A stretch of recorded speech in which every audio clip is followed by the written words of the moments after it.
Okay, so today we're talking about one of my favorite piano players, Bill Evans, and specifically a composition of his called Very Early, which many people think is difficult to play. It runs through a bunch of keys. You definitely need to hear it because it is different for sure. In fact, it's probably the only piece of music I know that starts in one key and the last chord is a half step below. So in this case, it starts in C major and ends in B major, which is very unusual. In fact, if you have another example of a song that does that, I would love for you to post it in the comments below.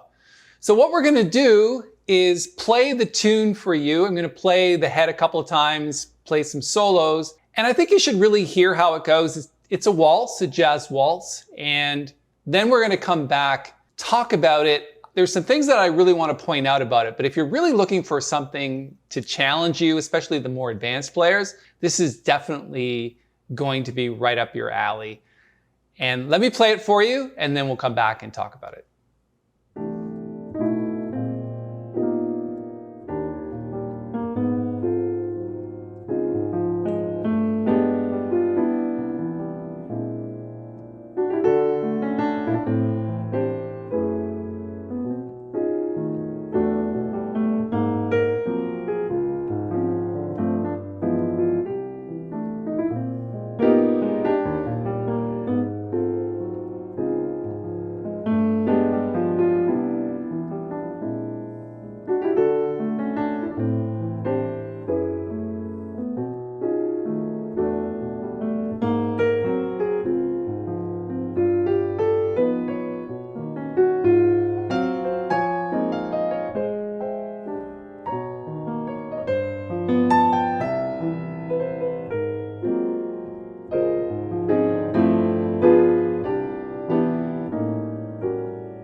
All right, so I hope you enjoyed that rendition of Very Early. It's definitely been a long time since I played it. I fished it out yesterday and I had a look at it today. I think it's important to learn pieces like this because they are definitely challenging and they can help you. If you get through a piece of music like this, then you can definitely get through standards. So as you're looking at the sheet of music, what I like to do is first sort of suss out where things are going. And because it goes through a lot of keys, I like to call that what we call key of the moment. And in this case, we're starting out in C, but very quickly we're getting into E flat major, which is the key of the moment there. Then we're getting into D flat major, and then coming back to C here. And then we're jumping to D major. Now, the interesting thing about how we get there is this what we call passing chord. And a lot of people would say, well, why is that chord there? And in this particular case, it's there because I think Bill Evans decided it was a good sound. Not because it follows any conventional passing chord. In other words, to get to D major, you would normally throw an E to A chord or 2 to 5 to 1. But in this case, he's going to B flat. Now, the only thing that I can think about there is that B flat is the tritone substitution for E7. So that's probably why that chord is there, but also it just sounds good and it makes a good passing chord.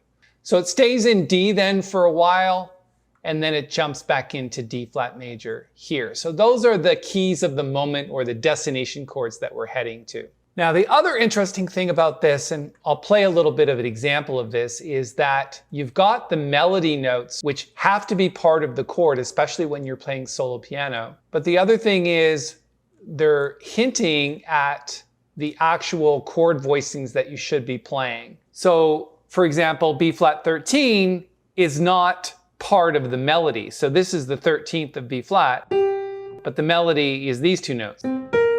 So what it's saying is include that note when you're playing the melody notes as well.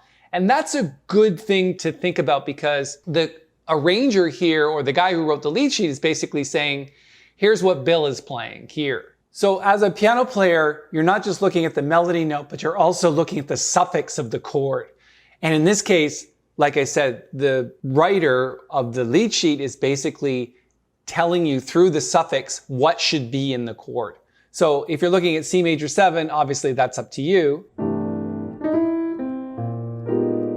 So now there's the B flat 13 chord, but it has the B flat in the melody. So a voicing like this.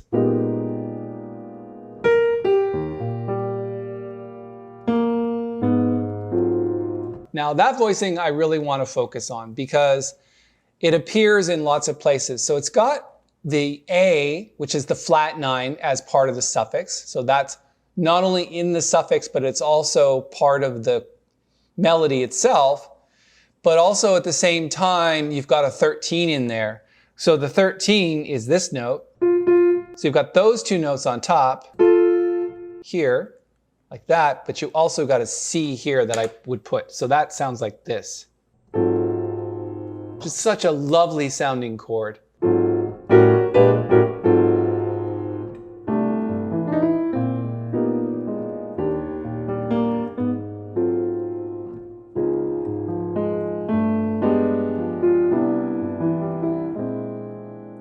There's that passing chord there. So the sharp 11 in the melody, which is the E natural. Very cool.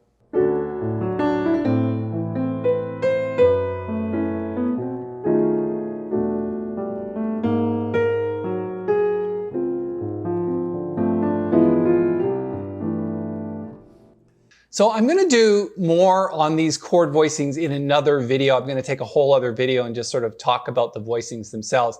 Right now, we're just sort of looking at the structure of the tune. Then when you get into B, you've got, it's in the key of B for like literally one bar, and then it's going to this key, which is D flat, then it's going back to B, and then it's going to C. So those, again, you have to think about that because as you're putting compositional notes together for your solo, that's where you're headed.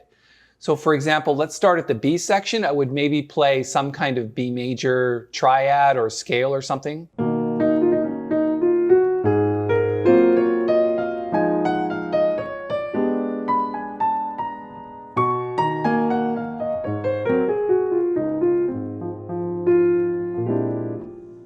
So that's what's important about the destination chords, the key of the moment. As you're heading there, you want to think about the notes that precede it. And you're sort of resolving things when you get to that destination key. You see that from the B major to the A flat to the D, which is the destination chord, to the D flat.